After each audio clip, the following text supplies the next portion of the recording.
Magluluto tayo ng low-carb ube roll kakanin.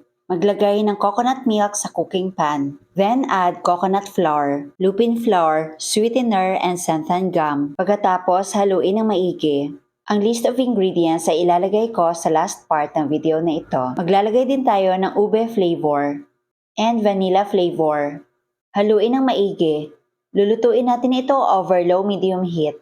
Kailangan ma-achieve natin ang creamy and sticky consistency. At ngayon, off na po natin yung apoy. Then add butter. If you love this recipe, please like and share and follow me for more low-carb recipes and health tips. Then, let it cool. Ngayon, prepare natin ang mga dahon ng saging. Ginupit ko po ito sa size na 3x4 at mag-brush ng butter sa dahon. Pagkatapos, spread lang po natin yung ube mixture.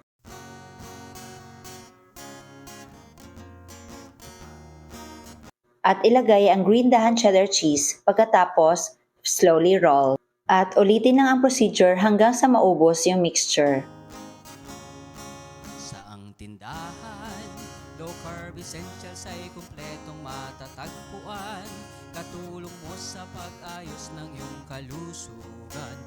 At ito na ang ating ube roll kakanin. Pasensya na at wala po tayong tikim portion today dahil ibibigay ko po ito bilang pasalubong sa ating mga fellow low carbers na mga taga General Santos City.